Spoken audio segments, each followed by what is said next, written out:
Antes, a gente começa falando da filha do Silvio Santos que detonou a série sobre o pai.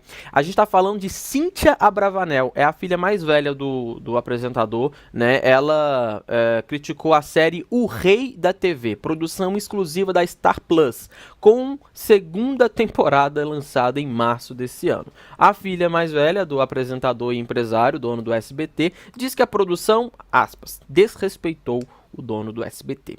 Ela disse: tenho amigos que estão lá, atores que trabalharam comigo no teatro. Ela, para quem não sabe, é diretora de teatro. O dia que encontrar, vou puxar a orelha e dizer: o que você tá fazendo naquela porcaria?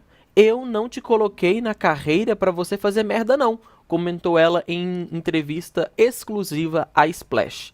Cíntia também afirmou que a família nunca foi procurada pela produção da série para uma conversa sobre o pai. E ela disse: não assistimos, vimos o começo e entendemos que não era aquilo. Eles foram desrespeitosos. Independente se gostam dele ou não, ele significa muito para a comunicação brasileira. Não é minha vida. Aquela pessoa lá não é o meu pai.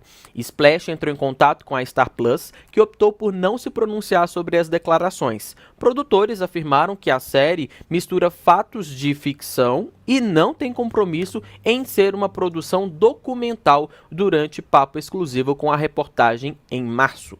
O SBT também não se manifestou oficialmente sobre a produção na época e a Cíntia, que é essa que está aí, respondeu se a família descarta processar ou não os responsáveis pela série. E ela disse: pra quê? É isso que eles querem. Eles querem mídia. Se a gente não der mídia, pronto. Eu não sei qual é o objetivo deles. Fefito, o pessoal da série aí se defende dizendo que eles não têm um compromisso de retratar ali, né, exatamente o que aconteceu, que mistura muita ficção, mas, né, para quem já assistiu ali trechos dessa série, eu confesso que eu não vi, já vi relatos de que é muito parecido com um documentário, então não faz sentido, né? É porque a série, ao contrário do que se imaginava, não é um retrato simpático ao Silvio Santos. Eu também não assisti a série inteira, na verdade, mas dá para imaginar, e isso já era desde o início, do projeto, a ideia. A ideia era se ater à história do Silvio Santos de uma maneira que não fosse chapa branca, de uma maneira que não fosse ali uma babação de ovo, digamos assim. Acho que a família estava esperando com razão, até porque é muito esquisito você ser objeto de uma série em vida e não ser constado para isso.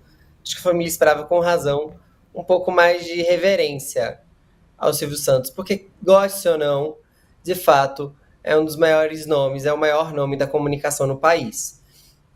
A série não tem obrigação de ser simpática, mas ela tem a obrigação de ser empática, talvez. Uma vez que a série está tratando de alguém em idade avançada, está tratando de alguém que ainda está vivo, então tem que ter algum respeito. Eu não sei exatamente o que a família do Silvio Santos encarou como desrespeito, porque por incrível que pareça, esse é o único streaming que eu não assino.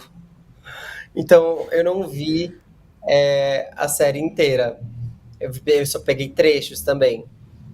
Mas também acho que, como a história ela é feita não do jeito que a gente quer, ela é feita do jeito que as pessoas vão apurando e do jeito que as informações vão se empilhando.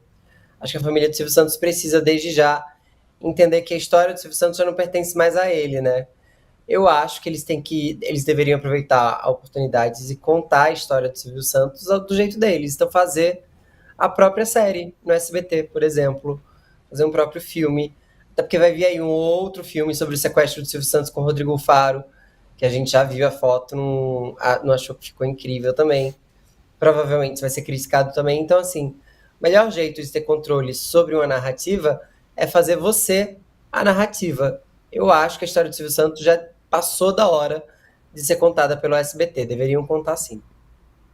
Concordo, concordo. E o SBT tem infraestrutura, equipe e suficiente para fazer esse tipo de produção. O detalhe é que tem o Silvio lá, né? Eu acho que essa série vai acabar saindo do papel, porque já existiu uma proposta pra ele. Se eu não me engano, foi em 2008, 2012, um desses 2 anos. E o próprio Silvio falou que não queria. Né? Na época saiu várias notícias sobre isso. Ele falou: não quero ter programas que falam sobre mim. E aí, talvez, né, se no futuro a própria emissora faça uma série que retrate a história do Silvio da maneira que eles quiserem.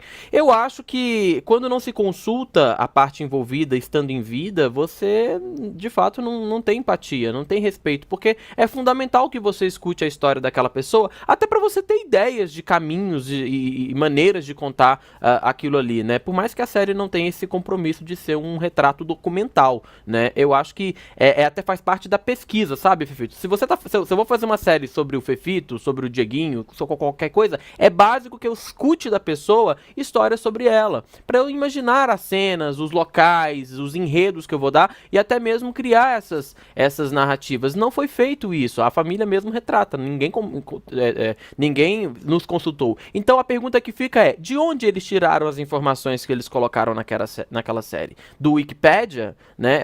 Dos relatos da internet? Porque fica no ar aí o compromisso. Se não tem Das muitas compromisso documental. biografias, né?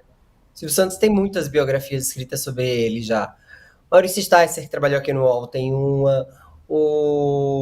Ele tem uma biografia que foi muito famosa, que vendeu muito dinheiro, muito livro no começo dos anos 2000. A história do Silvio Santos ela é uma história bem pública, mas eu acho que precisava ter uma conversa com a família, Boa. minimamente ali, sobre isso. De fato, a série tentou ser um retrato crítico e não um retrato simpático ao Silvio Santos, como toda série no geral tem que ser.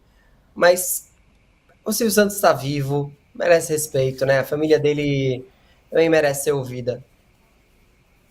É.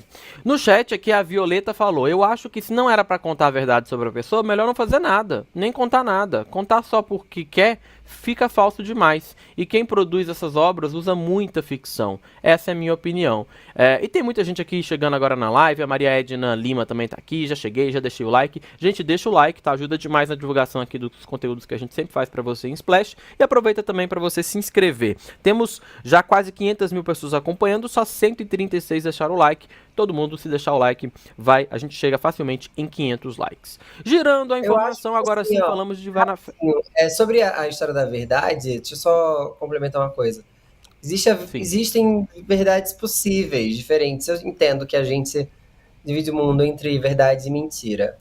Mas quando a gente está falando da vida do outro, a gente está falando em cima de pesquisa, tem a verdade da família, tem a verdade da sim. pesquisa, tem a verdade do objeto da pesquisa, então, a verdade vira um conceito muito moldável nesse caso. Eu sou que nem vocês, tá? Eu acredito em verdade e mentira, ponto. É isso, aconteceu ou não aconteceu. Mas a gente está na era da pós-verdade. Então, a verdade, a minha verdade não é a mesma verdade que o outro, enfim. Vira até uma questão filosófica e ética nesse caso. Perfeito.